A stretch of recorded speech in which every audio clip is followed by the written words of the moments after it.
Please be seated. Let us pray. Heavenly Father, we come before you today in humility and in faith. We thank you for all you have given to us and the many blessings we have in our lives.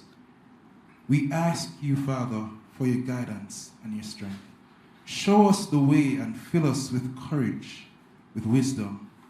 Help us to remember your love and your grace and to be faithful in your service to you. Give us the patience and understanding each day to face life's challenges with grace. We ask these things in your name. Amen. Amen. Good afternoon, ladies and gentlemen. I would like to extend a warm welcome to those joining us on location here in our studio audience at the United Nations Development Program. Those joining us on Zoom from Bermuda, Bahamas, Dominica, Jamaica, and possibly any other region. Welcome to UNDP's Fireside Chat, which is the first leg in our Resilient series. Today is June 1, the start of the 2023 hurricane season. I am your moderator this afternoon, Karen Willis, and I am the project associate here at UNDP. Now, the Resilience series will provide a platform for best practices in hurricane resilience to be shared with the world. Today's Fireside Chat is themed Resilient, Ready, and Raring to Go. Lessons and best practice in hurricane resilience. Today, we welcome Bermuda, Dominica, and Jamaica to the Fireside Chat.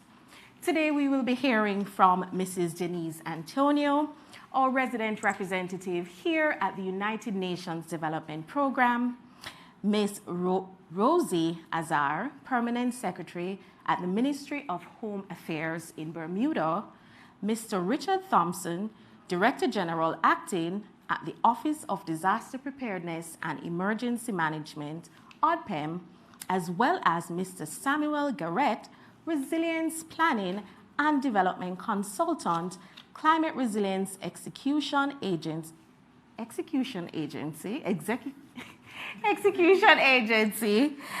CREED for short, from Dominica. We encourage you to share, comment, and like the live feed, and to, of course, upload your own posts to this event using the hashtags Hurricane Season and UNDP Resilient Series.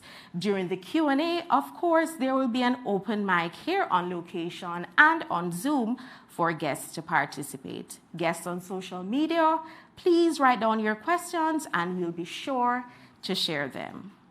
Now, I have the distinct pleasure this afternoon to introduce our resident representative, Mrs. Denise Antonio. Please make her welcome. Thank you very much, Karen. Minister Tanae Ferbert, the Minister of Social Development and Seniors in Bermuda. Permanent Secretary, Ministry of Home Affairs in Bermuda, Rosie Azar. Director General acting, Jamaica's Office of Disaster Preparedness and Emergency Management, Richard Thompson.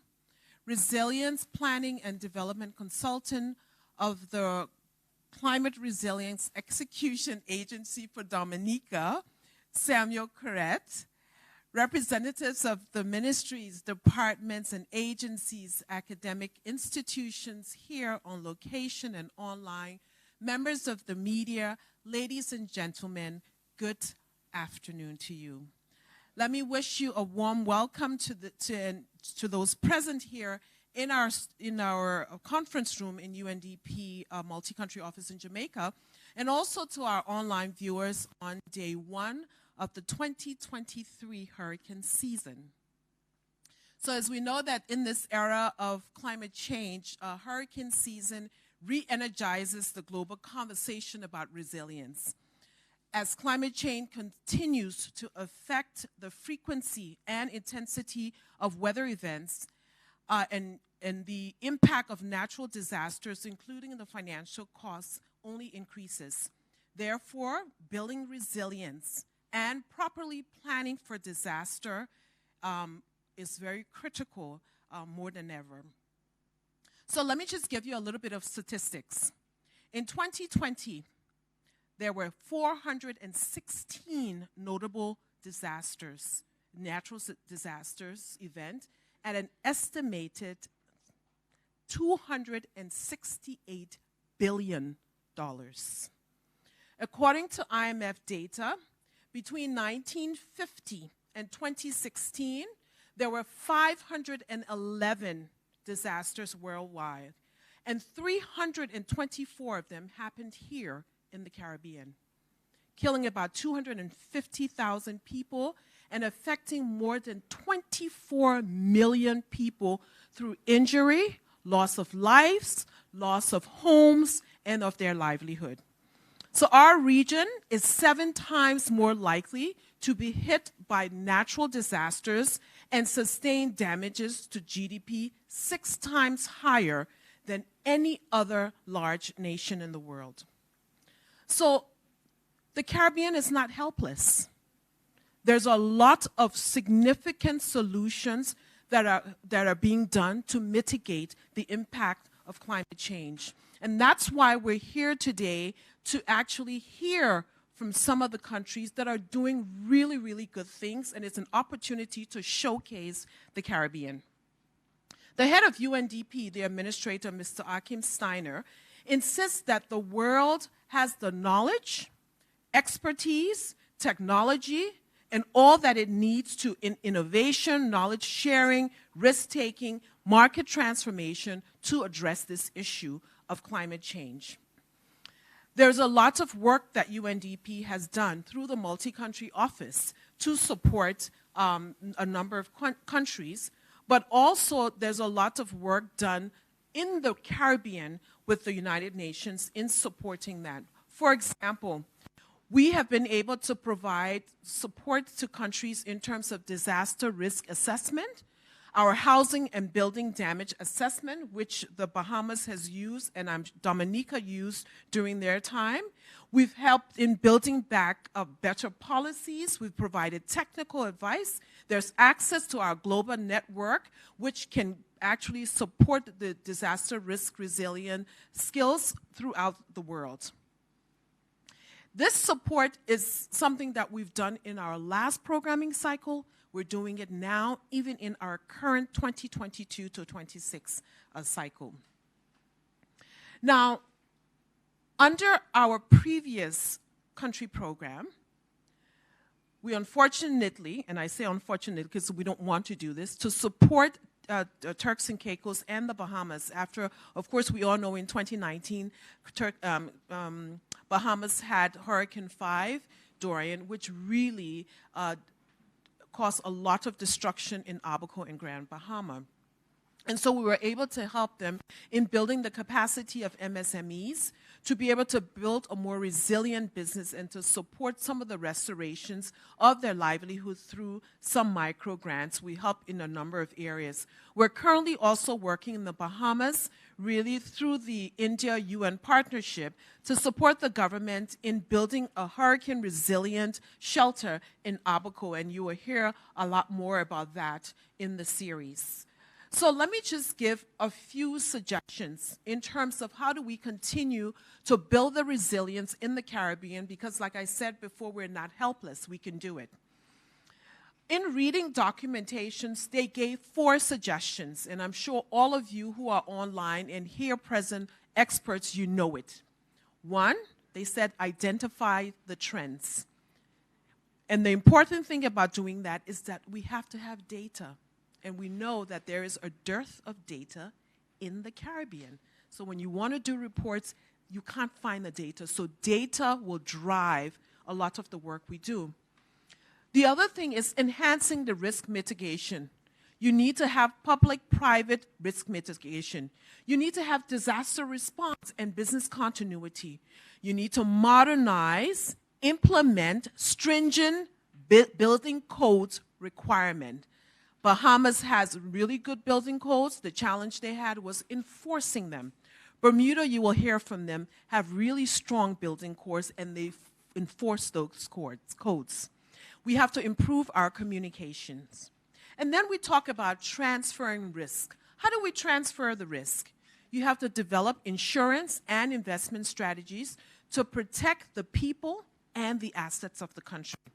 And then you have to, a lot of time people talk about introducing affordable and relevant products to help close the global protection gap. People don't have insurance for their homes, so when they're damaged, they're not able to rebuild because there are no insurance. And last but not least, you build resilience. And building resilience is not only government's responsibility. Building resilience are all the partners that are online, all the partners that are not online, private sector, civil society, universities. Everyone has to come together to build the resilience. So therefore, I look forward to the insight that we will hear from our colleagues in today's fire chat, which I'm pleased to announce will also inform the Abaco Shelter Project in Bahamas, and they will talk about that. And you can be sure to continue to count on UNDP to be agile, responsive partner in our shared quest for climate resilient future in the Caribbean. So let's start the fire chat and inspiration beginning. Thank you. This is Antonio. Wow, what a presentation. I'm sure, of course, it resonates with us all because we know that the storms are coming, the hurricanes are coming, they're coming more severe. And so it requires a lot of planning and investment.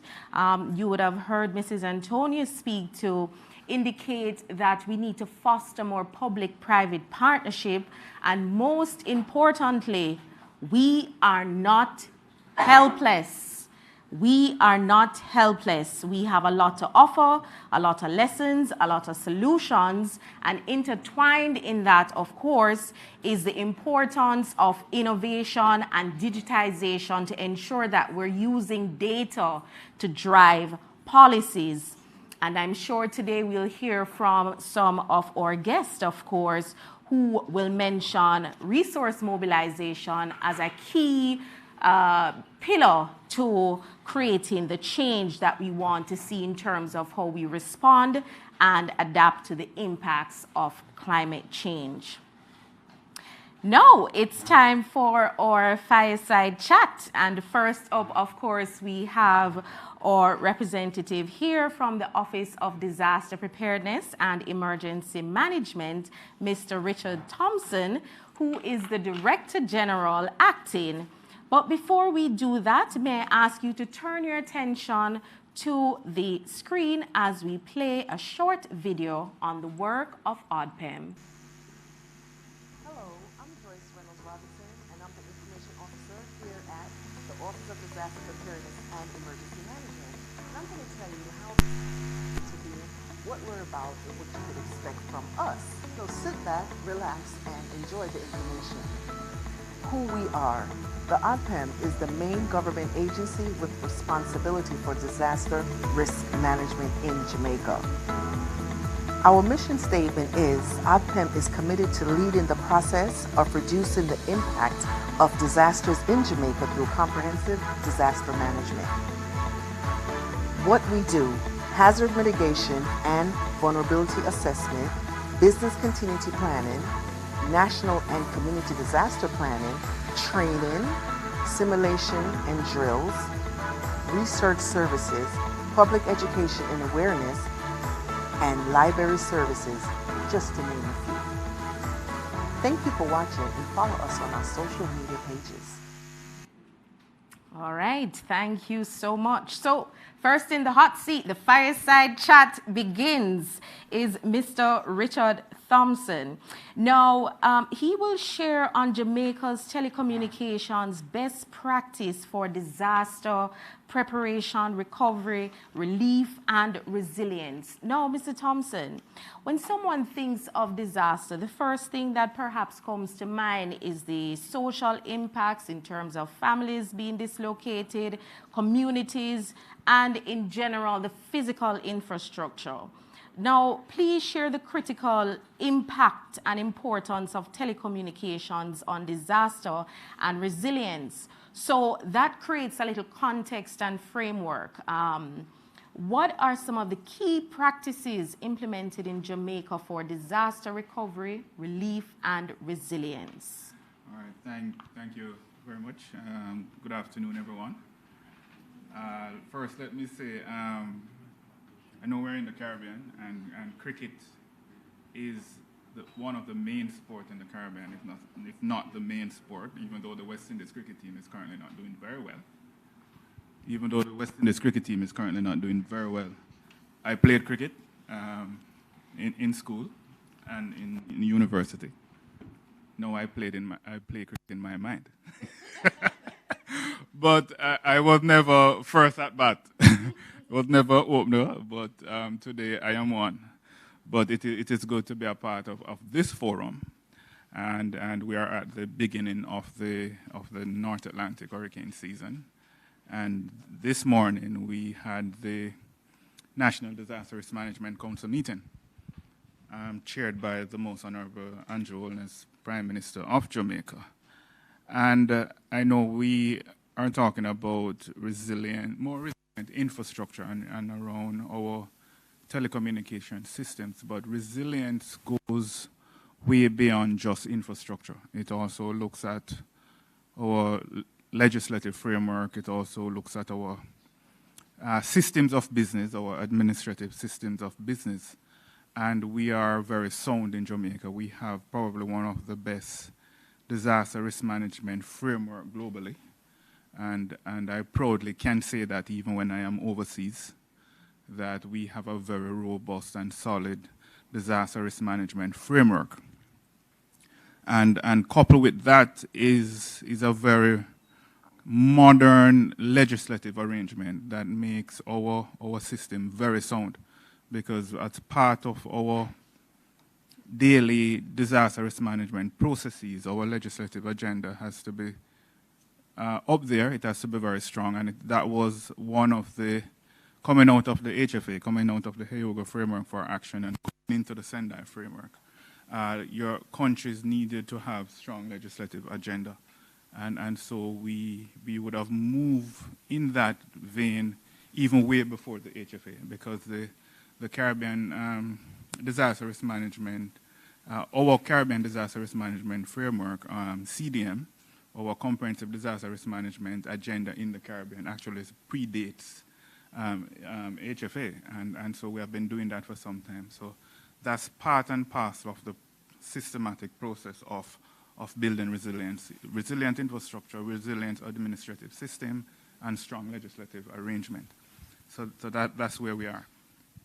So we in Jamaica, comprehensively, we have a very robust comprehensive risk management system, and our disaster risk management agenda is one of the true join-up government approaches in Jamaica. So collectively, everyone is a part of the process. And we for some time we looked at it, and we look at our disaster risk management communication and to find ways to see how robust our disaster risk management communication could be. And so in 2000 and thereabout, we just sitting at a cocktail reception with the Japanese, I was asked by the Japanese ambassador, what are some of the things that you think can happen in Jamaica to make our system more robust? And so I said to him, what we would like in Jamaica, and personally what I would like, is for a system where, communication system where everyone can communicate on the same platform in times of disasters. And the reason why that came to mind was looking at what happened during 9/11 with the bombing situation in New York, where there was not a system in place where the fire brigade and the police could communicate on the same platform.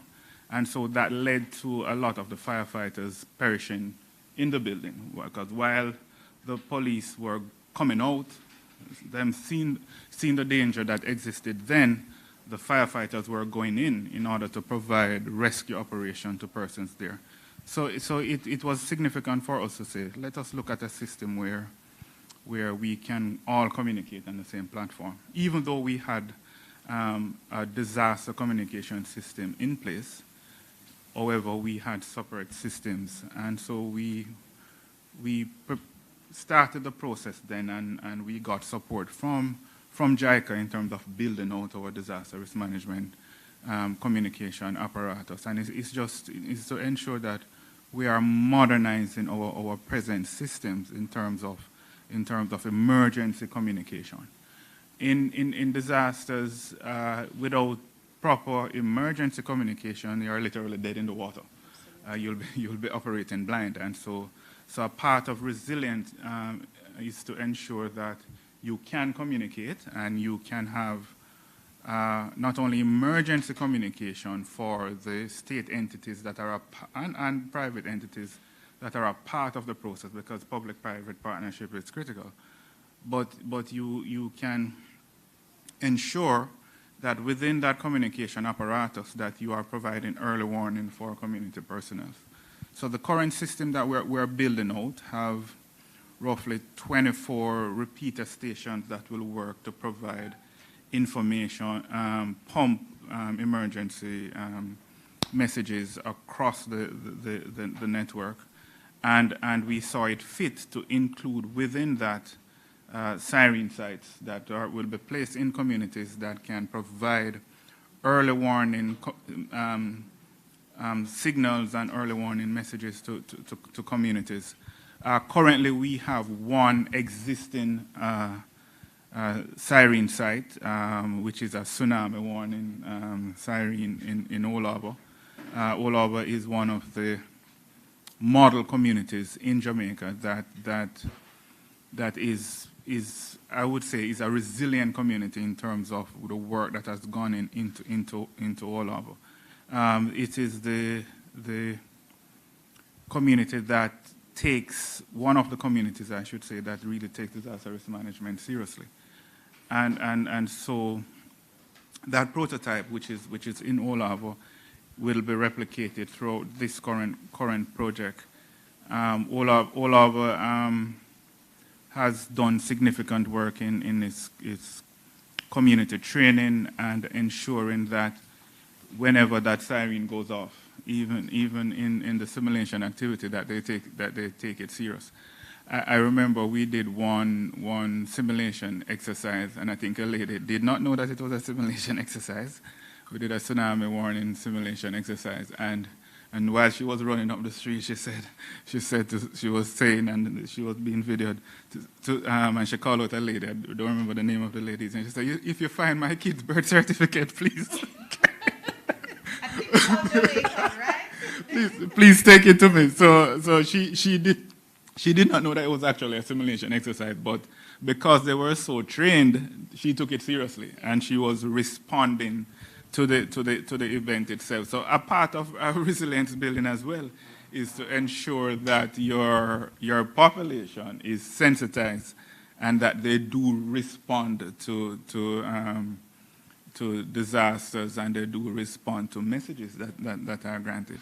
So and that would also bring me to my just expounding on what you said in terms of complementarity of telecommunications and the communities. How was that in terms of, ensuring that there were synergies in implementing the technologies, the early warning systems, and ensuring that community members bought into the vision of ODPEM? So a part of it is that we, for some time, many years ago, about probably 2009, we did a project which morphed into a program, which was building disaster resilience community. It started as a project, and it is now one of the programs of the ODPEM.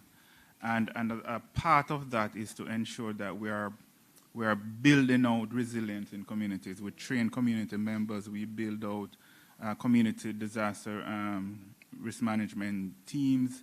Within those community disaster risk management teams, we had community emergency response teams. We had CERTs, as a part of that. And we have a very robust local response mechanism. So the parish councils, I am very old school, so sometimes I still say parish councils, the municipal corporations are a part of that process, and really that's where the rubber hits the road in terms of community preparedness. So we have a three-tier system in Jamaica. We have national, parish, and community, and the parish apparatus is really the one that links closely with the community apparatus. So there's a lot of training that goes on as it relates to the community level, with the PDCs and ODPEM and the SDC being involved in that process. So whenever time we are introducing new projects to community, community sensitization is critical, because as an urban planner, you can't have any kind of development that is accepted by a community without involving the community.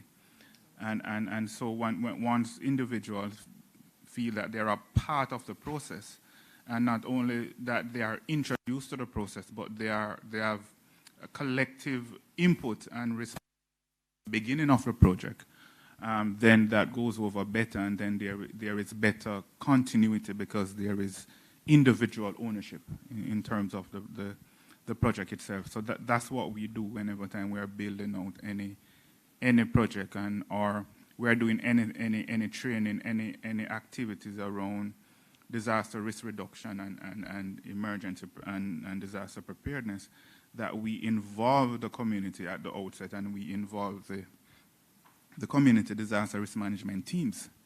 And one of the things that we are proud about in Jamaica, well, men need to get more involved, but our community disaster risk management framework and the process and the teams involved at the community level are significantly dominated by women. And a part of our disaster risk management agenda is to ensure, gender issues are not only female issues, but to ensure that gender imperatives are placed at the forefront of our disaster risk management processes and strategies, looking at our vulnerable groupings to include women, children, looking at men, their roles and responsibilities, looking at their own vulnerabilities as well, looking at our age group, how we disaggregate our population in terms of age, and how we ensure that collectively right across the board that we are responding to the needs of everyone. Also ensuring within that process, and remember I speak to resilience in the form of resilience infrastructure, resilience administrative arrangement, and a resilient legislative process. Within that process is to ensure that there is inclusivity in terms of our disaster risk management agenda, and in terms of inclusive DRR, to ensure critically that our most vulnerable population are at the forefront of our consideration. Persons with disabilities, women, children, the aged, those persons are at the forefront of our risk management agenda, and to ensure that whatever policies, programs, or projects that are implemented, that it is implemented with that consideration at the forefront. So basically that's what we do in terms of involving the collective in any kind of projects that we're building out. Absolutely, and that is how you actually build resilience. I see that you spoke about the strong ecological system that exists in terms of the national, community, and parish level. Now, you spoke to this before, but in terms of the government of Jamaica, they had partnered with the government of Japan through the Japan International Cooperation Agency, JICA for short, on the project for improvement of emergency communication in Jamaica. Tell us a little bit about that project and its contribution to Jamaica's disaster resilience. Well, going over again I spoke of the development itself of the project, the genesis of the project, and so the aim is to really, as I said before, ensure that there is comprehensive communication in times of disasters. And so we are currently building out that project. As I said before, the project will comprise of 15 siren sites.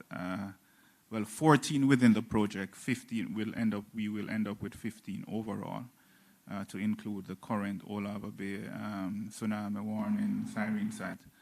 And we will have we have built out in design a very comprehensive and robust communication network sitting on the backbone of the ministry, the National Works Agency communication apparatus. So we looked at it in terms of the design itself, and to ensure that all the communication nodes across the country, that you will always have communication if one of those nodes should go down.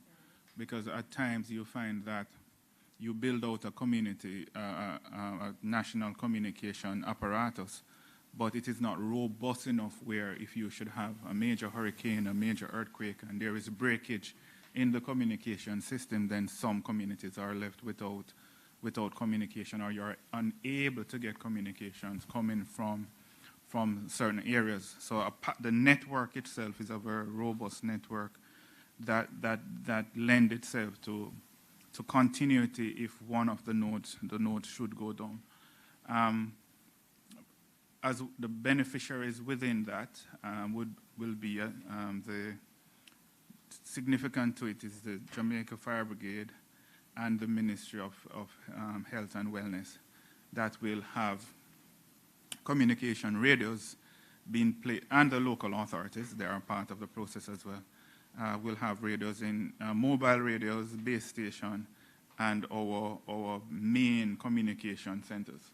So the main communication center will be at the Oddbem. We have part of your network and your overall communication system is to ensure that there is constant maintenance and repairs. So we have built into that as well two repair and maintenance location. They are classified maintenance sites, one at the Oddbem and one at the newly built fire station in Ironshore in Montego Bay. So basically that's how the system is, to ensure that the police is a part of the process, the Jamaica Defence Force, and we have built into that as well kind of collective public-private partnership to ensure that our local telecom providers are a part of our system as well. So the Parish Council, the Ministry of Health, and the Jamaica Fire Brigade is the main beneficiary, but the security apparatus is a part of the system as well, for them to have communication linking into that network. So it's really a public safety network, which is a little bit different, even though police, military is a part of your public safety network. It's a little bit different from your national security network, which is only reserved for your security elements, which is your Jamaica Defence Force, your police. So it's really a national public safety network, and those are the critical partners, and the Ministry of Labour and Social Security is a part of the process as well. So those are the critical partners in any kind of disaster emergency communication that takes place in Jamaica. The Oddbem as a national disaster coordinator, and all the support and secondary elements that are a part of the process. So it's a very robust system we're building out to ensure that there is national communication in times of disasters. And I know we're in the hurricane season, and we tend to speak a lot to hurricanes in Jamaica, but we are susceptible as well to severe seismic occurrences. We are very vulnerable to earthquakes. We had a recent earthquake as well. We had a recent one, epicentered in St. Thomas. We sit on a very active Caribbean plate margin. We sit very close to the Caribbean and North American plate margin, and we are unique always unique as Jamaica and Jamaicans. We are very unique in the fact that we sit on what is called a microplate, which is a Guinevere microplate, and it's a very active plate. And then within Jamaica itself, our own beautiful island of Jamaica, we have a very extensive fault system. So if anybody in this room and persons online are a lover of boiled eggs, and and if you should boil an egg and crack that eggshell, and you see all the cracks on that eggshell, that's basically how Jamaica look in terms of the fault lines that runs across Jamaica. So Yes. we are very vulnerable to seismic occurrence. So the systems that we build out in Jamaica, and what we continue to build out is to ensure that we're looking at a comprehensive disaster risk management process, looking at all hazards. And so not only hydrometeorological, hurricane, drought, you name it, but seismic, geophysical, you talk about geophysical outside of seismic, so your landslides, all those things, and also ensure that from the technological, biological, nuclear component, even though we are low down on the list in terms of our impacts to nuclear occurrence, but we ensure that any system that we are building out on our national apparatus is able to respond to all those disasters. And as we wrap this component, as we noted before, today marks the hurricane season. Is there a message? This is your opportunity as the agency, the key agency who supports and manages disaster here in Jamaica. What message would you send to Jamaicans and even persons in the region about preparing for the hurricane season? I think it is the same message that is sent every year in terms of ensuring that there is comprehensive preparedness, not only at the state level, but also at the individual family level. Because even though this hurricane season is predicted to be an average hurricane season, average as it relates to hurricane seasons is really 10 systems.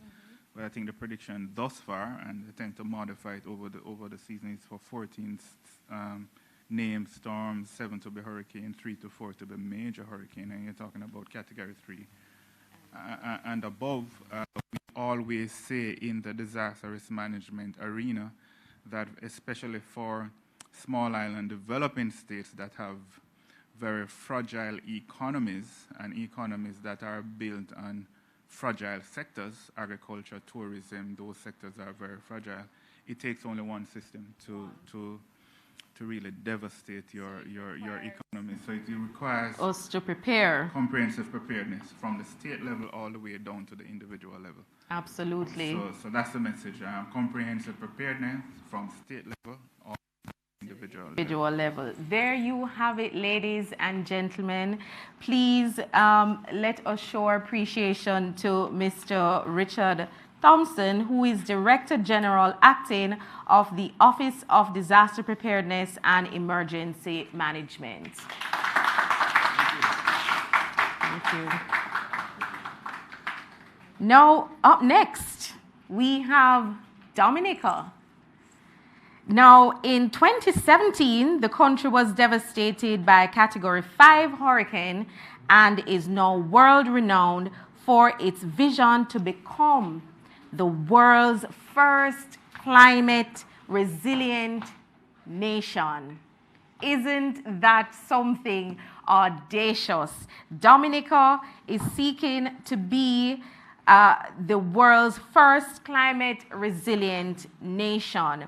Now, of course, we have our correspondent online, and the organization charged with driving the vision in terms of climate resilience is the Climate Resilience Execution Agency in Dominica, CREED for short. Help me in welcoming Mr. Samuel Garrett, Resilience Planning and Development Consultant from Dominica. But before we talk to Mr. Garrett, here is a short video excerpt from CREED. Dominica, The Caribbean Nature Island today, on the 18th of September, 2020. Its glorious nature surrounds us. Hiking through lush green forest is a joy. Seeing wide mountainous vistas or beautiful and unique shore formations is truly an uplifting experience.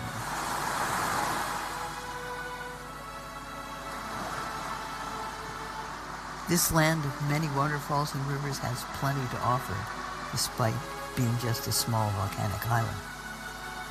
Walking today through Roseau, its capital, it's hard not to reflect. Exactly 3 years ago, Dominica suffered terrible devastation inflicted by the monster Hurricane Maria, one of the strongest Atlantic hurricanes ever. It went through our island with the power of several nuclear bombs. Lives were lost, whole communities swept away, wildlife decimated. Looking around today, it's hard to believe that it really happened so recently. And yet, all of us who went through it will never forget that night and the following morning of destruction. Although every person here has his own story to tell, this commemorative video shares what we all remember like yesterday. Let's rewind 3 years back.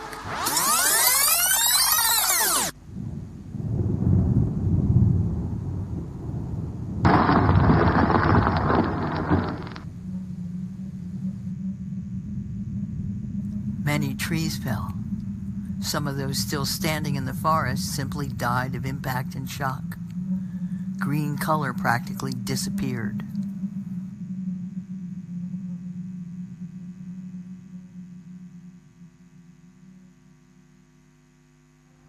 Raging waters caused thousands of landslides.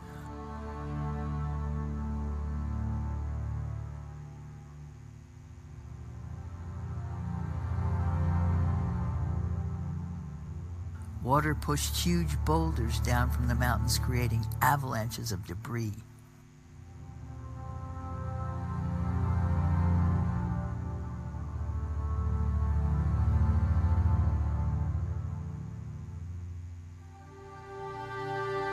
Furious seas washed away homes and roads. Whatever wasn't washed away got buried under huge logs. Broken forest trees pulled to the sea by cascading floodwaters.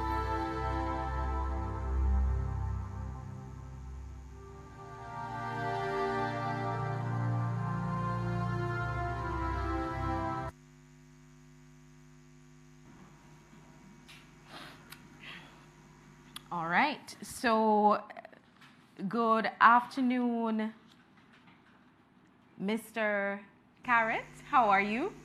I'm fine. Good afternoon to you and good afternoon to the other participants and the officials from the United Nations Development Program and also the government of Jamaica. So good afternoon to all of you. It's a pleasure to be here from Dominica. It's a pleasure to have you. Well, you have set yourself up for a very audacious goal in becoming the world's first climate resilient nation. So as noted, following the devastation of Hurricane Maria, the Prime Minister declared Dominica's aim to become the world's first climate resilient nation. How is your progress towards that goal? Well, that is a very serious, a very ambitious vision. And so to actualize the vision, we were able to develop, first of all, what we call the National Resilience Development Strategy. So it's a strategic document. It also contains, it has a policy content as well. So it's policy, both policy and strategy. And we were able to develop that document, which served to guide the development of our national plan, which is the Climate Resilience and Recovery Plan. And it has also served to guide the development of sector plans as well.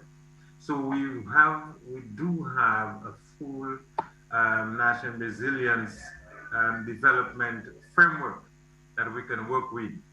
Now, within the CRP, first of all, within the NRDS, we do have 3 pillars that we stipulated in the NRDS. And the first one is climate resilient systems. The second one is prudent disaster risk management. And the third one is effective disaster response and recovery. And within the CRP now, we used these pillars, and within the CRP, we're able to develop 6 core result areas. So the first one is strong communities. And for Dominica, we believe that strong communities comprise a key pillar to a resilient nation. We in Dominica, we have largely a civilian disaster management system. We do have government agencies, but we do not have National Guards and the military. And because of our topography, we depend very largely on the organization of communities and the equipping of communities to be able to function independently. As a matter of fact, this is one of our targets in the CRP, that communities are able to function independently for 15 days before or without any help from government. So strong communities, we believe, is a very core cornerstone of a resilient nation, and we work with other agencies of government to ensure that we conduct vulnerability assessments for all communities in Dominica. We develop disaster management plans. We develop disaster management committees. We build the capacity of those communities and their institutions to include local authorities, local government bodies. And we ensure that the public, the community residents are properly informed and properly equipped to handle the eventuality of disasters. The second result area we have is the robust economy. As you will remember, Hurricane Maria wiped off 226% of Dominica's GDP. So we really had no GDP after Hurricane Maria, and we are trying to ensure that we diversify our economy, restructure the economy, build stronger pillars within the sectors that drives the economy: tourism, agriculture, and manufacturing, and so on. Build more robust pillars for those sectors. And so the impact of natural disasters on the economy can be minimized. Because how would we survive? How will we continue to survive and live as a people if natural disasters wipe out 226% of the country's GDP? Well, that often. The third result area we have is well-planned and durable infrastructure. We suffer significant losses from weather systems, again, because of our topography, our level of rainfall. Our roads and bridges get washed away. We do suffer from landslides and so rock falls and so on. And so we do have to develop more robust infrastructure, more resilient bridges, more resilient road surfaces, as well as to do water control as well, wastewater control through drains and gutters and culverts and so on. The fourth one is enhanced collective consciousness, and we believe that the entire nation, everybody, from the individual way up, way up to the government, must understand the need to keep within their consciousness the requirement to be resilient as individuals and as institutions, as a society, because the issue of natural disasters, especially hurricanes, is a real one for us, an existential threat to our livelihood and to lives as well, and as well as significant important properties and assets.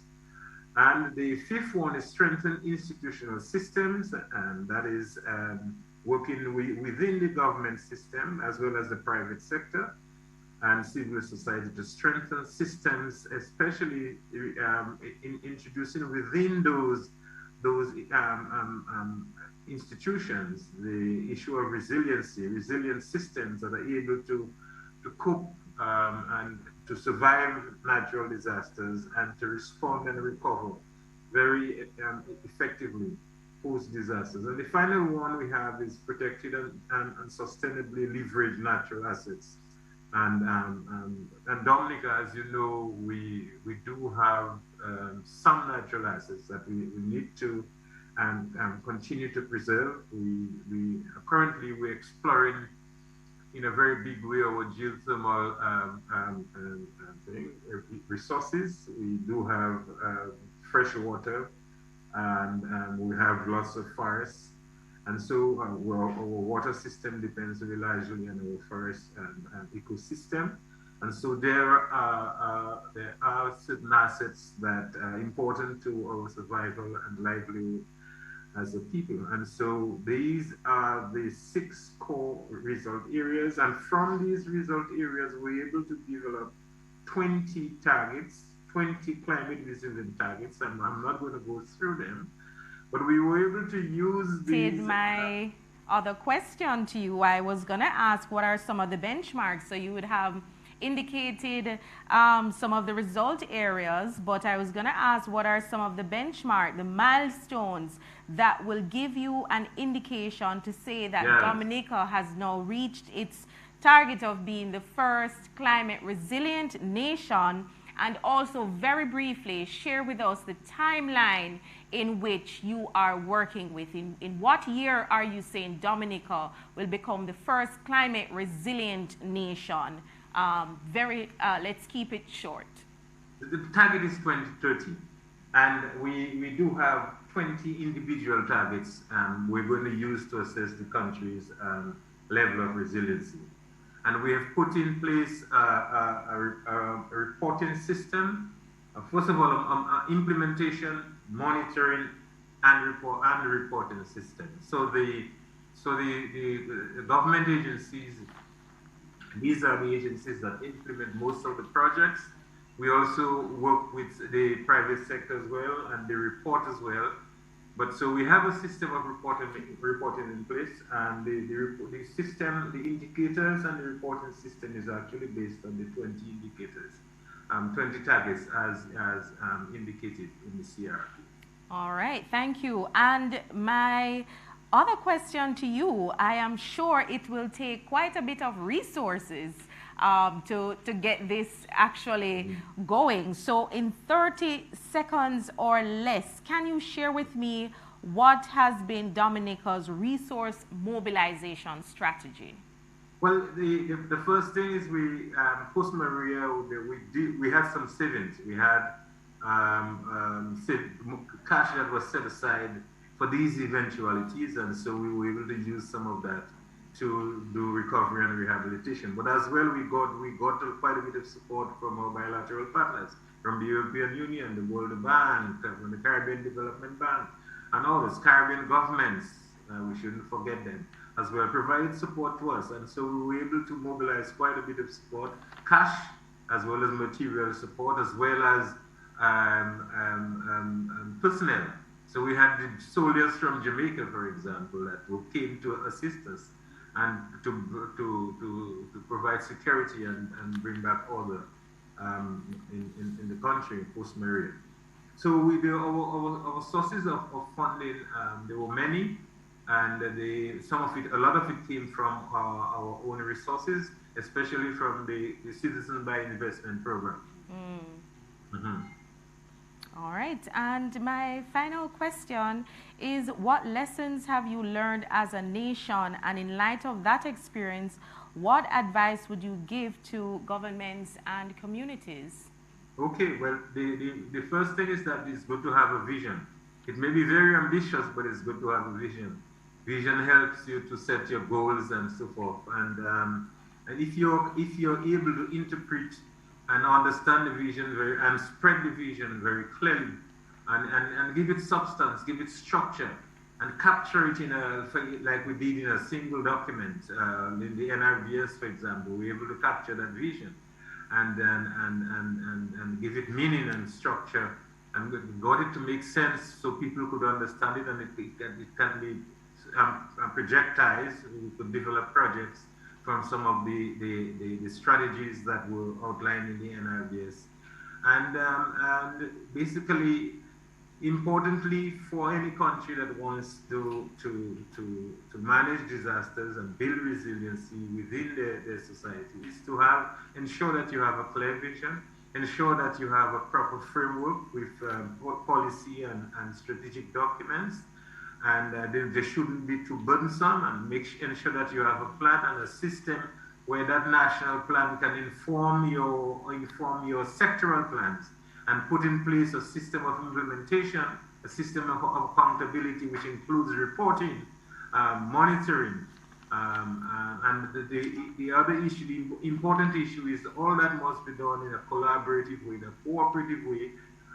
So CREED had to work with the government agencies, existing government agencies, sector organizations, and so on, private sector organizations in the society, to ensure that the indicators were developed, the monitoring system, implementation and monitoring system was developed, as well as the reporting system was developed. All right, thank you. And I'm seeing a common thread as we wrap this section of the fireside chat, that there requires a lot of public-private partnership in mobilizing the resources required to build the resilient nation that Dominica would like to see by 2030. Ladies and gentlemen, help me in thanking Mr. Carrett for his wealth of knowledge and information that he has provided, and I'm sure we'll be able to model some of the points that he would have mentioned here this afternoon. Thank you, Mr. Carrett.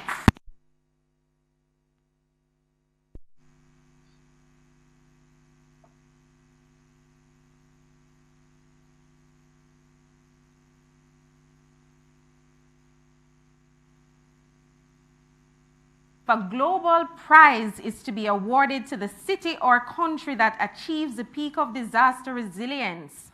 Bermuda might be a fitting first winner. Isn't that a very bold statement? Yes. It gives me great pleasure this afternoon to introduce Miss Azar, Rosie Azar, the Permanent Secretary in the Ministry of Home Affairs, Bermuda, to speak on her nation's 300-year-old hurricane resilient culture. Good afternoon. Good afternoon. And how are you today?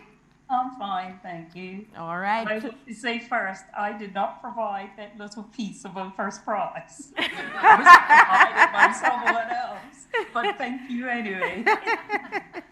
It is indeed a pleasure to have you here today as we continue the discussion about the lessons learned of ensuring that we're building resilience here in the Caribbean.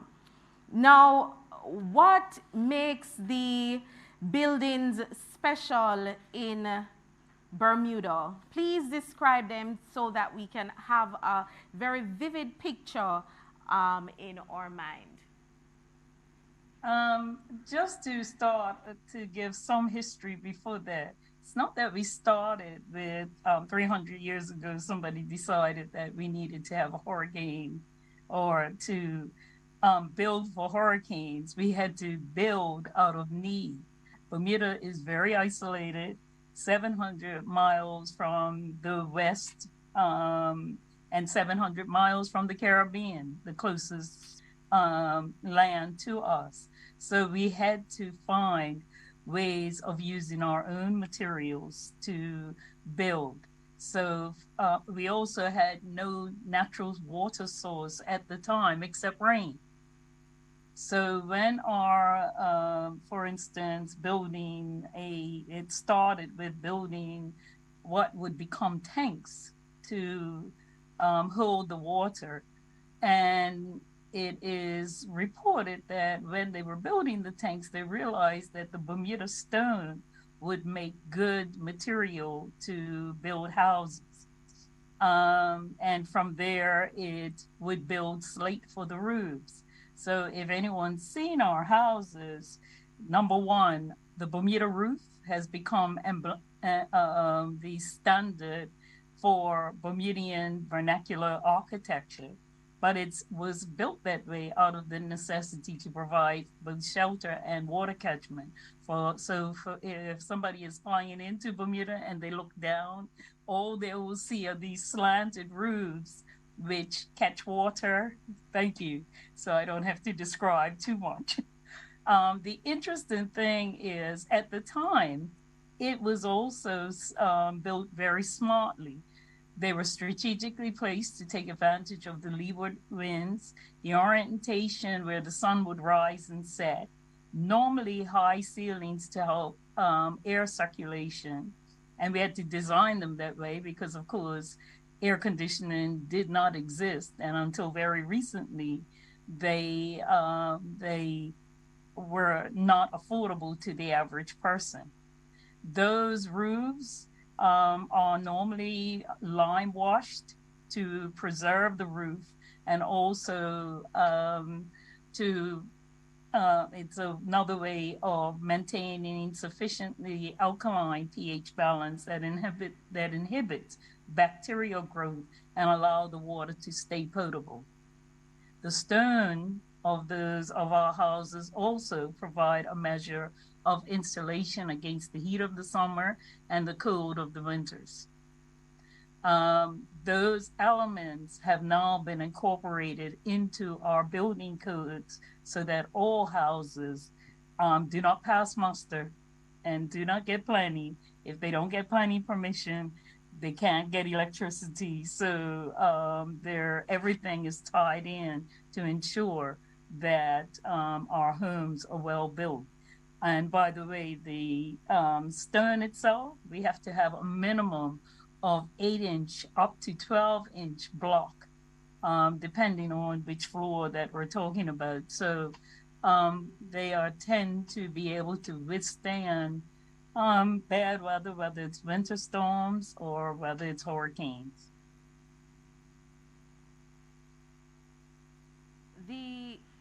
The fact that when Hurricane Nicole hit Bermuda in 2016, reports are that all functions were restored in 72 hours. Mm-hmm. When Fiona struck in 2022, hear this, ladies and gentlemen, less than a day for restoration. That's remarkable. So the golden question is therefore, what is Bermuda's disaster resilience strategy? First of all, we have an emergency measures organization, or EMO, that once empaneled until before a hurricane, until the all clear is given, is the ultimate authority. All information flows through the EMO. The EMO includes representatives from both the private and public services, BELCO, our utility company, electricity utility company, our Ministry of Public Works, Environment and Natural Resources, this is Home Affairs, Health, the hospitals, the Bermuda Weather Station, National Security, Bermuda Police, Bermuda Regiment, the fire services, the Chamber of Commerce, the hotels, the telecommunications sector, the transport and airport services, and others, which means we're always communicating. There are well-established procedures for recovery, and that allows, when you talk about it's restored, when we have the fire services and public works and the regiment come out immediately to clear the roads. Starting with the emergency services, the hospital, in addition to the any other critical services. The utility electricity company flies in before the hurricane hits, staff from their partner members of Carilac before the hurricane strikes. They also have a reciprocal agreement where our staff go to the Caribbean. No. Sorry. I'm trying to stop them from coming in. And everything, because everything, the telecommunication sector, of course, also ensures that their infrastructure is back up. Just because we're recovered doesn't mean that people don't have or all have electricity. That sometimes takes a while, but our main lines are now underground, even though the ancillary, the lines going to different neighborhoods, are not. But because we've had to do it so many times, we've gotten good at it. We have an emergency channel that keeps people up to date, and also provides phone numbers for emergency calls. And again, everything goes into that one area, so that where it's necessary, people can be sent out as soon as possible. And my final question to you is, how prepared are you for the hurricane season, the 2023 hurricane season? It's much of the same. We just go into that mode. By the way, the worst hurricanes that come to Bermuda are normally September and October. Those are the strongest hurricanes. Normally, if they come earlier, they may be strong tropical storms or Category 1 hurricanes, but the worst are September and October. So we do have some time. But again, because people are in that mode, supplies come in right at the beginning of the hurricane season. People are encouraged to get their batteries. We have generators for those who choose to have them. And people tend to move with in mind, we got to be prepared for the hurricane. We're not going to be rushing around at the last minute. But because we also have our own, each home has its own sewage system, sewage tank, it also has its own tank. It's not like we're going to be sitting and worrying about water. We still will buy it, but we don't worry about water or getting access to water and other, except for electricity, on other items, necessary items, because every house is its own rainwater catchment organization, system. infrastructure. Right. And my final question to you, to keep it very short, final, I know I said the final, but what lessons have you learned as a nation? And in light of that, what advice would you give governments and communities based on Bermuda's experience? Again, keeping it very short and tight. I start by saying preparation. And not just before a hurricane, but throughout, to make sure that all the systems are working, that there is redundancy when they, to make sure that, and one thing that we have learned, every hurricane is a lesson learned, is a learning experience. So it gives the opportunity to identify infrastructure that requires strengthening. That is very important. Making sure that things are at the point they're not going to cause a problem. Cutting trees that will get into power lines. All of that has to be done, or we have to have a focus on that. Protecting the environment. Our natural resources are some of the most important protections. Our coral reefs, I have an engineer colleague who said, well, what for climate change, why we should build a wall around Bermuda, and then that'll solve everything. That will not happen, I will tell you. But the interesting thing is our coral reefs are our natural wall against rising tides, against high tides during hurricanes. Removing invasives from cliffs and other areas, protecting mangroves and other plants that become a natural barrier. These are the best combatant against soil erosion, also that causes landslides. And that people are first. One thing that happens in Bermuda that we always talk about when we're fighting with each other every other time about every other issue is during a hurricane, everybody is focusing on making sure that people are taken care of, whether it's our sick and infirm. It's not just about the public services, it's about us caring about our neighbors. Absolutely. Would it be factual to say, Ms. Azar, that you will allow all of us here on location to come and visit Bermuda? By all means, certainly. Well, there you have it, ladies and gentlemen, a rich fireside chat with Ms. Rosie Azar. Please extend your appreciation.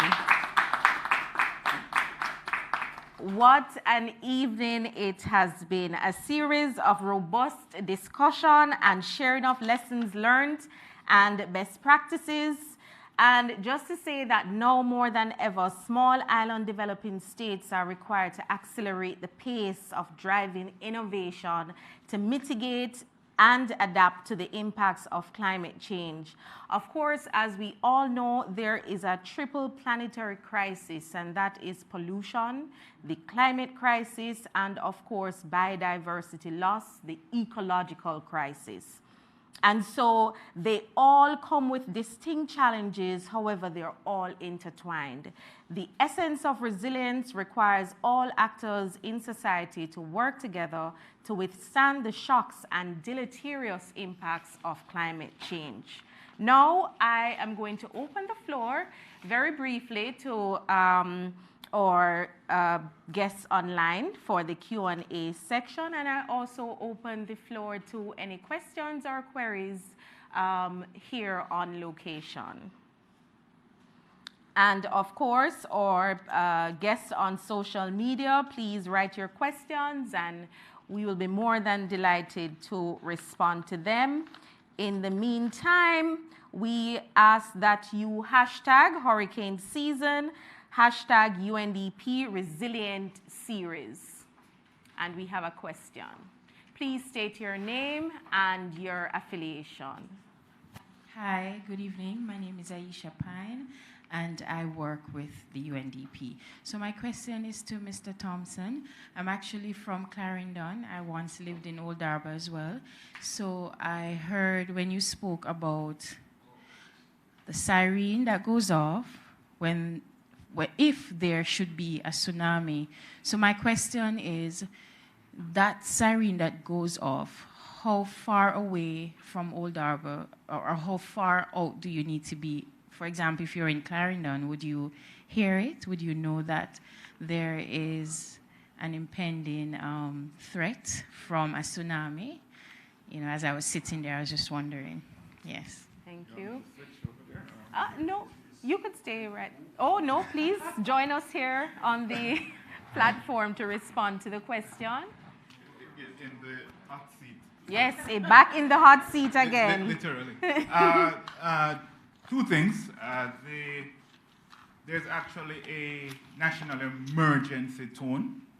So if there is a major disaster in Jamaica, or the threat of a major disaster in Jamaica, there's a national tone that is played on air. We're actually doing some work. We have done some work, but to finalize that process to revamp the national tone. For me, it's not scary enough. A tone should be one that when it goes off, persons are literally stopped in their tracks and they take notice. So that's where we need to go in terms of the national tone. The Old Harbor-based siren, you'll really only hear it in all the coastal town of Old Harbor Bay. And so it's really for that coastal town, because they are, a lot of the time, it's coastal towns that are impacted by tsunamis. We are currently doing work in Port Maria in order to, because the Old Harbor Bay actually is tsunami certified. So on the UNIOC, we have gotten certification for Old Harbor Bay as being tsunami ready. So that's one, and so we are now working to have the town of Port Maria being another tsunami ready town, and to replicate that process right across the island. So there is So those sirens that we are putting in, you'll hear them within the communities or a little bit out of the community, but not if you're in Clarendon, you're going to hear the Olava Bay siren. You won't have that. But there is also a national tone.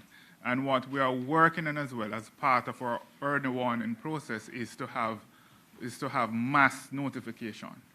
So to pump information to everybody have a cell phone. Some have 2, 3, and 4. Like I'm seeing this youngster here with about 4 cell phones. Constantly sending messages. He acknowledged. So you know I'm being serious. I'm not joking. But fun and joke aside, everybody has really 2 cell phones. And so we're working with the 2 telecommunication providers in country to ensure that we can send early warning messages to everyone, and also to ensure Ms. Edwards is big on us looking at the common alerting protocol that is used internationally, where it literally takes over your phone, so you can't do nothing else with your phone, and you just hear this tone going off, for you to realize that there is an emergency happening or there is an impending emergency. So basically, that's how we are now in terms of early warning. We are doing a lot of work in country in terms of building resilience around early warning and ensuring that our early warning system are robust. So we have done work. The first real kind of early warning preparedness measure we put in was one for the gorge. I guess you would have seen during, so I don't remember what the system was, where the person went in and they literally tried to breach the gates in the gorge. It's literally to protect people from themselves. Sometimes you don't want to do it, but most of the time you have to hurt persons because people tend to go against their better judgment and do things that will get them in trouble. So the first one that we actually put in was for the gorge. And a siren will be going there as well as part of the project that I spoke to earlier. And so we have done as well for Anian Town and Alley in Clarendon, and we have done a flood early warning system and flood messages for Benson Fording, because people tend to drive through that fording as well. Remember when I used to live in Consent Spring, I am going home one day and it was raining heavily, and when I reach close to Benson Ford, I'm like, where are you going? I had to turn back. But persons, they are driving SUVs and they think that they can brave the water, they try to push through. So these are some of the things that we are doing. Yes, and just to add that, I'm so happy that you're also working with the rural areas, because oftentimes you have that imbalance or dissonance between the, mitigation and, advancement of telecommunications in the urban areas, i.e. Kingston, because Kingston is not Jamaica. Exactly. Kingston is not Jamaica. So I'm happy we are extending that courtesy to other parishes in our island. We have another question. Yes? Hi, good afternoon, everyone. Good afternoon. I'm Abigail Clark, Program Associate Policy here at UNDP. And my question is for Mr. Thompson. Sorry again, so you're in the hot seat. So I'm also the gender focal point and the disability inclusion focal point. So during your presentation, I was very, very surprised, happily surprised to know and feel very proud to know that you are actually having gender mainstream into your organization, and also you're looking to ensure that it's inclusive. So my question to you is, I would like to know, you can state briefly 2 strategies that you have done or you're intending to do to ensure that your organization is inclusive of a particular group that we oftentimes leave out, which is persons with disabilities. I'm especially intrigued to hear what are 2 other strategies that you have, you're rolling on for even 2023 to ensure that they're included in everything that you do. All right. As I said, you remember I said earlier that I play cricket? So if you know about cricket, right, that's like either, what would you say, a bouncer? Or it's a googly, one that turned and went the other way, that you're unable to play. But just to say that we have done a lot of work in that area. The Jamaica Foundation for Persons with Disabilities are a main part of our operations, and we include them a lot. They were also at the council meeting this morning. We involve them in that process, and they're a part of the National Disaster Risk Management Council. One work that we are proud of, we did it some time ago, and we are revisiting that process, is some activities that we did in 2015, Misha, about 2014, 2015, with Sun City Radio, to ensure that that persons with disabilities can get messages during any major disasters. So there were two. You have strobe messages, and you also have buzz messages. So if dependent on the kind of disabilities that the persons have, they'll be able to get that information. So we did a lot of work in that area. Also, when we retrofit shelters, they are retrofitted not only for shelters, because most of the time schools are used as shelters. About 96%, Philip, of our shelters are schools, roughly. 96 to 98% of our shelters are schools. So when we do retrofitting in schools, we also ensure that they are retrofitted for persons with disabilities, not only to be used during an emergency or a disaster situation, but also to be used on a daily basis for students who are part of that school. Because the ramps, bathrooms, everything are retrofitted to accommodate students with disabilities, so that they are comfortable on a daily basis going to school, and persons with disabilities who have to use the shelters. So we ensure all the time that they are not left out of the equation, because they are part and parcel of the society. They are functioning members of the society, and they contribute to the society. Absolutely. So that's why we ensure that whatever we're doing, we're practicing inclusive DRR, where no one is left behind and everyone is being planned for. All right, and I guess the hurricane season is showing that it is here with the rain. All right, thank you so much. So you can see that the ODPEM is working to ensure that their disaster policy is gender responsive and inclusive to persons with disabilities. So great to hear that. Next question. Thank you. Yes. My name is Garfield Young. I am Dean of the Faculty of the Built Environment at UTEC. I think Mr. Thompson did this course at UTEC. I'm not sure. Yes, I did. Okay, yes. Yes. You need to turn on. Oh, yes, it's on. Yes. Okay, Whoa. great. Yes. My name is Garfield Young. I'm Dean of the Faculty of the Built Environment at UTEC. And we offer courses in urban and regional planning and sustainable energy and climate change and the works, green architecture and so on. I recently was involved in a French development agency project that developed an online course for building climate resilience. A little part of it, we did an inventory on what's offered for training and so on. But I'd like to find out from all the presenters, because they represent different jurisdictions, Mr. Thompson for Jamaica, Mr. Carrot for Dominica. In fact, the project took us to Dominica because of the French influence, and it involved a number of French-influenced Caribbean islands. And Ms. Azar from Bermuda. What is your sense of the inventory of individuals trained, wherever they are trained? And it's likely many of them are trained in the same program that a number of persons in this room did at UTEC. What's your sense of the inventory of individuals who are trained in not just urban planning or regional planning, but in climate resilience, in building climate resilience or in mitigation strategy? Do you get a sense that when these people come, wherever they come to in your organizations, that they require a bit more training in these specific areas to take in account our current situation, small island developing state, in the context of climate change, the unpredictability and so on? What's your sense of the inventory? We'll throw that to Ms. Azar, and then we will go to Mr. Carrot, and then over to Mr. Thompson. Just to ask, are you talking about being trained in climate mitigation, climate risk? Yes.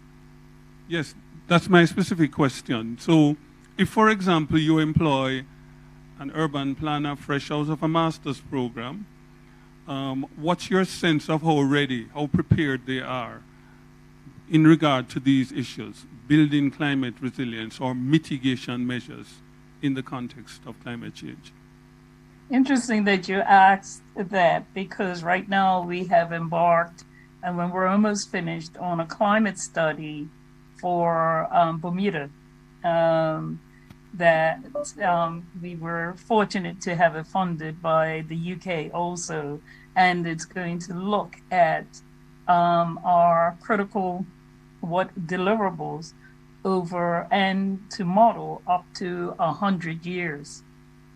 It is relatively new in Bermuda, the whole climate mitigation, as it is in many places. But I am proud and fortunate to say the planners, we have them all in our Department of Planning, and that's in my ministry.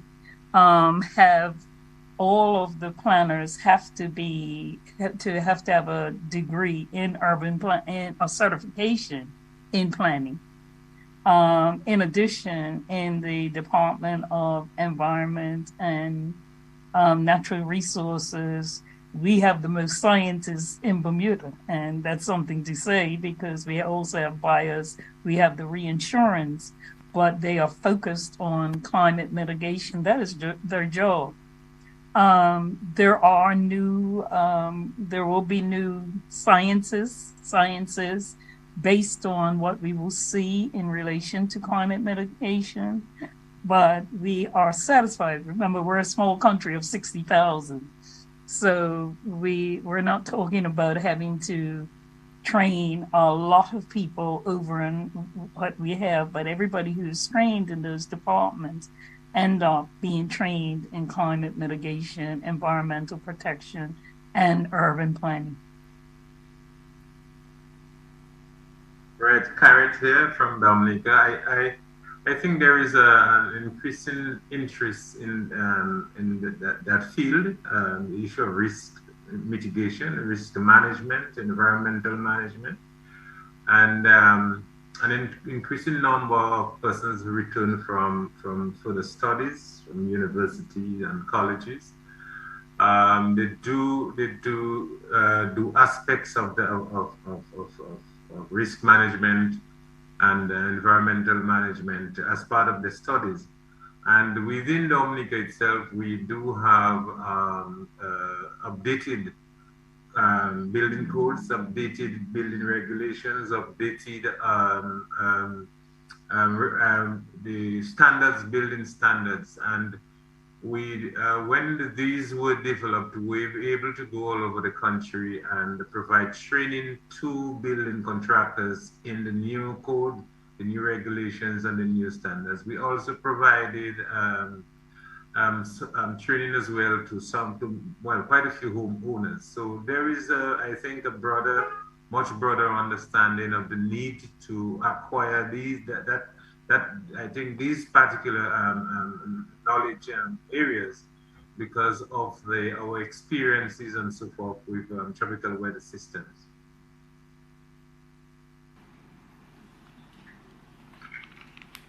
All right. Thank you. All right, just to respond to your question, I think it's probably easier on our side. The University of Technology is home in the region to the development and training of urban planners. The course actually, and I am kind of dating myself, and I will date Miss Edwards as well. We actually went to CAS, part CAS, part UTech. So we are not on the young generation of planners. We are on the old school planners in terms of being at CAS and being at UTech. And I think we were privileged then to have as one of our faculty head the late Christian Wolf. which is a solid planner. So within this room, you have 4 of us sitting at this table, and we did urban planning and environmental resource development. And further, a person have gone on to major in, well, we did physical planning and environmental resource development. And then person like myself and others have gone on to extend our studies in urban planning and geographic information science, or urban planning and environmental resource development. So when those planners come into organizations, based on the training that we have gone through at CAS then and the University of Technology now, the robust nature of that course allows us to literally hit the ground running. Nonetheless, as the globe evolves and as the dynamics of environmental management, the dynamics of climate change and disaster risk reduction changes, you have to do updated training. So within our landscape in Jamaica, and I'm not only speaking to the ODPEM, we constantly send persons on training.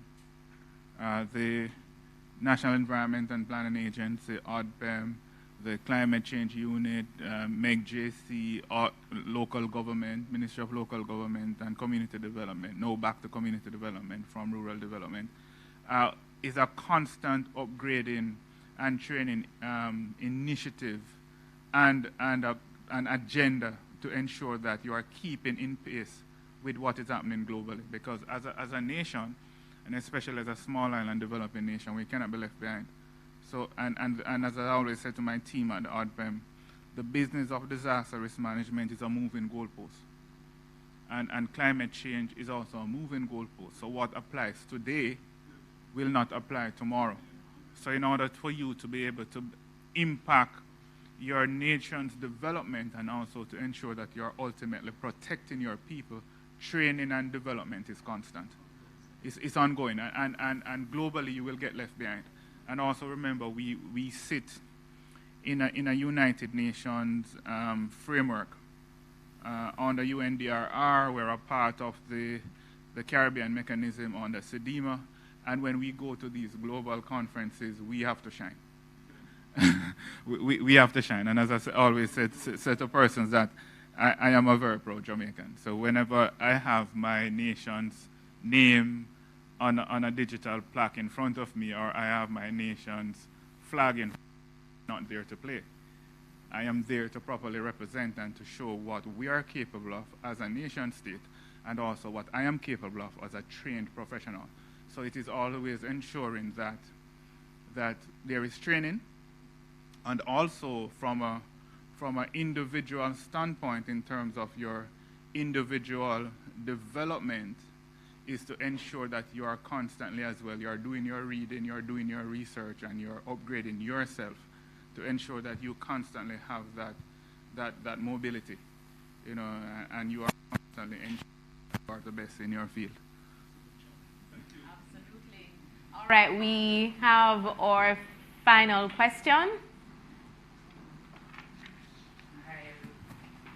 Hi everyone, my name is Antoinette Aiken, Tony. I'm representing Tony Terp and also the deaf community. Abby had asked a question about disabilities, but I noticed you guys keep talking about the radio and tones. How does a deaf person know when there is an emergency? Because if the siren is radio and tones, and you talk about the phone as well, but it's not a must that the deaf person will get that message through the phone. So what access are you really providing for the deaf person? I'm not talking about physical access. I'm not talking about radio access. I'm not talking about visually impaired access. I'm talking about deaf access. What happens when a hurricane comes? What happens if a tsunami comes? What access are you providing for that deaf person? Don't tell me about ramp. Deaf people don't need ramps. They need communication access. They need access. They need to know that, okay, there's an emergency.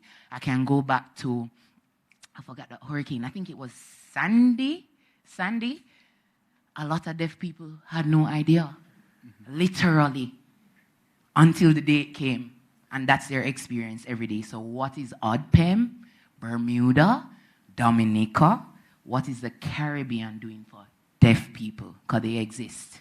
No, Yes, absolutely. and you're correct. And let me answer it quickly. I don't think you were hearing exactly what I was saying. And I heard you said tone and text. I also said, which I said in terms of the project that we did with Sun City. There's also strobe messages.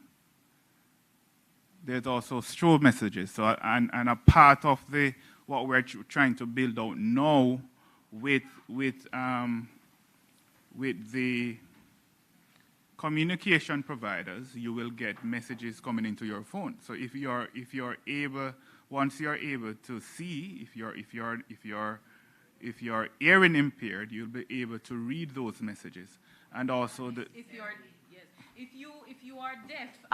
you are deaf is the correct term. But what I want to ask is from our partners in Dominica and Bermuda to also, join the conversation. But could you also, before we swing over to them, what is the strobe message for our viewers? So the message is really about the emergency that is being experienced, and also action to be taken in terms of the emergency. So that what you'll get in terms of the messages that are pumped to the phones, and also remember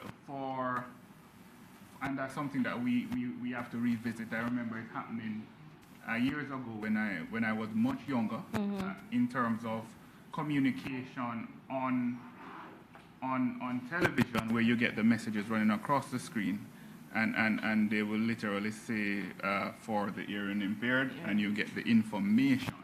So those are the stuff that we have applied in the past, and that we are ensuring that will continue to happen, and that we are constantly doing development in terms of ensuring that we can communicate with the persons with disabilities, and right. not only the deaf community, but the entire community with disabilities in terms of the information that will go to them.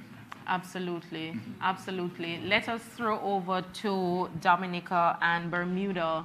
How are we making provisions for persons with disability, not only talking about persons who are deaf, the generic ensuring that we have ramps, but how are we ensuring that the early warning systems are touching every aspect of the community of persons with disability?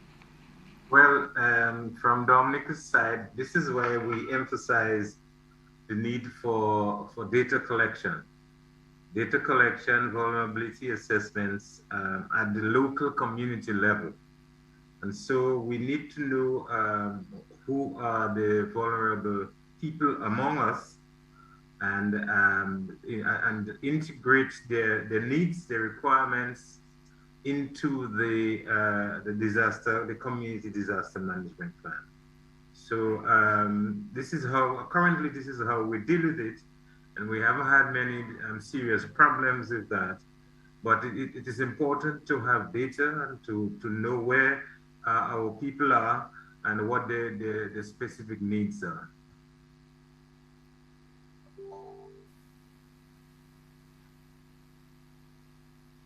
No voice.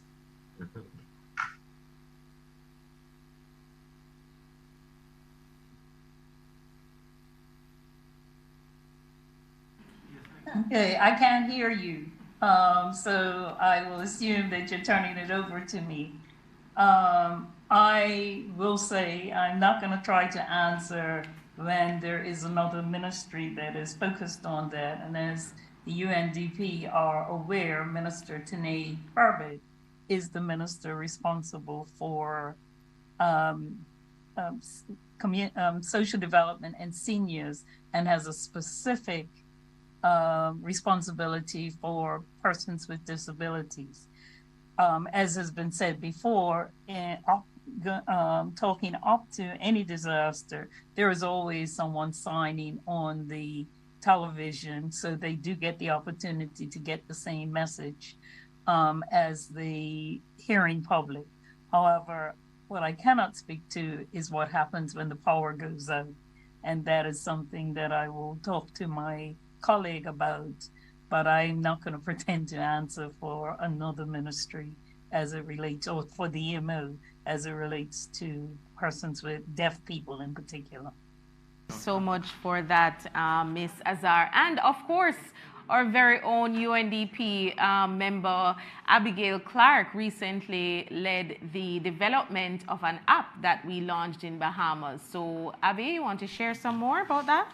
Okay, thank you very much. So this is pretty much a best practice that I believe other Caribbean territories can utilize, and it's the Accessibility mobile app, and it's a very groundbreaking app that the Bahamas has. And essentially what it does is that it creates a database, and I heard the Dominica presenter spoke about database. So what it does is that all persons with disabilities in the Bahamas registers to that app, download it to their phone, registers on the app, and that information is sent to their main agency, which is the National Commission for Persons with Disabilities in the Bahamas. And what the app does is that one of the main features which UNDP has helped the National Commission for Persons with Disabilities to establish is that emergency notifications are sent immediately to all the persons with disabilities, their families as well, because sometimes, you know, families are integral, they have to help them. So their families as well, that emergency notification is sent, and automatically they knew what is happening immediately on the ground and where to go, who is going to be there to help them.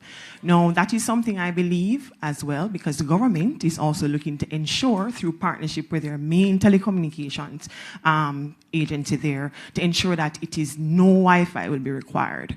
So once the persons with disabilities download that app, it's straight access, because, right, so in essence, in the Bahamas, you have the rural areas, you have areas where you actually have to take a boat or, you know, pretty much to get back to where you need to be. So what they're trying to do is to make sure that it's accessible at all times, because as we note, electricity can happen when you have a natural disaster that might leave, right? So I think that is a best practice that we are very willing here at UNDP to help to spearhead, to have that spread across to all the territories that need assistance. Absolutely. Thank you very much for that, Abby. So there we go again. The partnership is critical to ensuring that we're building this type of resilient nation that we want to see. Yes, the family component is very integral. Thank you so much, Tony, for posing that question. Food for thought for the persons at the table to really think about not only targeting the one aspect or one community within the community of persons with disability, but ensuring that all areas are covered and it is inclusive. We'll close off with our final comment. Go ahead, Aisha. So it's not a question. So I don't have a question, but it's a comment. I was a part of a sensitization session. Don't think your mic is on. I think that one is not working. At the UNDP recently, where we were sensitized to, you know, the disability community, and our colleague there raised a very good point. Because Antoinette, my other colleague here, we were just discussing that, yes, you may have all these messages that persons in the disability communities would benefit from in a disaster, but we were thinking public education, go to these areas where they can be found and at least let them know, okay, for example, if you are not able to see, then when you see this light flashing, if that is what's there to alert you to a disaster, then, you know, once you see this light flashing, then perhaps, you know, it's a disaster and they can have that ability to recognize it on their own. So that was a comment, or that's a comment we want to make, or recommendation, that these different things that are being implemented, you know, you go to that area where they can be found and sensitize them as to what they can look for in that event. Yes, building a greater sense of community. But ODPEM did actually mention also that within that committee that met this morning, the council, National Disaster Risk Management Council that met this morning, they do have a representative from the Jamaica Council for Persons with Disability to also be the voice of that community to ensure that they are prepared when a disaster should arise. And ladies and gentlemen, we close the afternoon, and may I again ask you to help me in giving a resounding thank you to our presenters this afternoon, Mrs. Denise Antonio, our resident representative,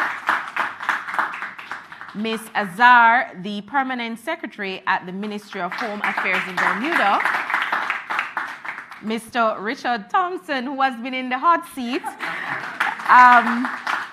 and he is Director General acting at the Office of Disaster Preparedness and Emergency Management, and of course, Mr. Carrot, yes, and he is the Resilience Planning and Development Consultant at the Climate Resilience Execution Agency, CREED for short, in Dominica. Please extend a warm thank you to our presenters. Yes. So again, we invite our persons joining us online to keep the momentum going and to ensure that you are hashtagging #Hurricane Season and #UNDP Resilience Series. Keep the conversation going, and we'll close this afternoon session by asking you to turn your attention to the screen as we share a video on hurricane season tips, and that is brought to you courtesy of our partners at ODPEM. Thank you, ladies and gentlemen, and our viewers online. This is we're committed to reducing the impact of disasters occurring in Jamaica. We're ever ready to assist you before, during, and after a disaster. But everybody have a role to play, so make we work together and follow the plan. Whether rich or poor or where you come from, hurricanes affect everyone, so be prepared. Prevention is better than cure. Be prepared. Listen to ODPEM. A message from the Office of Disaster Preparedness and Emergency Management. All right, there you have it, ladies and gentlemen. Prepare, prepare, prepare. I am Carrie-Ann Willis, signing off this afternoon on behalf of the UNDP Multi-Country Office here in Jamaica. And thank you so much for joining us. Have a wonderful afternoon. In a world where poverty, inequality, and exclusion are on the rise, and nations remain vulnerable to crises like climate change, natural disaster, pandemic, too many of us are being left behind. Our journey to the Sustainable Development Goals, though delayed, is not denied. This challenge drives the mission of the United Nations Development Program, UNDP, and energizes our team here and across 170 countries and territories. We are UNDP, determined to eradicate poverty, reduce inequalities and exclusion, and build resilience so countries can sustain progress. This is who we are and why we exist. We are UNDP, answering the call to solve these challenges through 6 signature solutions tailored to your country's needs and priorities. They're UNDP's multifaceted plan, focusing on keeping people out of poverty, ensuring governance for peaceful, just, and inclusive societies, facilitating crisis prevention and increased resilience while focusing on nature-based solutions for development, championing clean and affordable energy and gender equality. And now, the UNDP Multi-Country Office located in Jamaica is offering UNDP's signature solutions to Jamaica, Bermuda, Cayman Islands, the Bahamas, and Turks and Caicos Islands.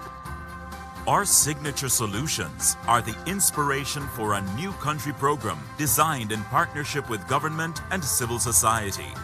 Together, we're taking aim at multidimensional poverty by addressing social resilience and inclusion, citizen safety and security, and rule of law, climate change resilience, and sustainable natural resource management. This means day to day, we are on the ground, supporting crisis prevention, response, and recovery from natural disaster.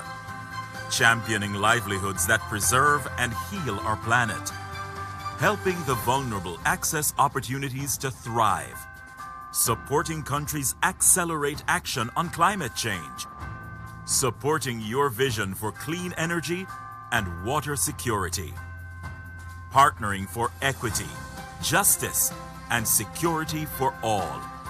We are UNDP, ready to mobilize development financing for your big ideas, ready to advance the effectiveness of your solutions with innovation and digitalization so that your solutions make a real difference in people's lives. We are UNDP. Count on us to maintain our global reputation for transparency and accountability on your development needs. Count on us to help you access our global policy network of experts and resources. If your goal is to end poverty, lift the marginalized, and strengthen your nation against crisis, think UNDP. We are ready.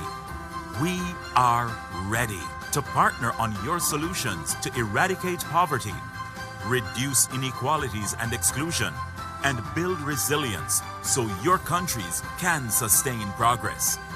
We are UNDP.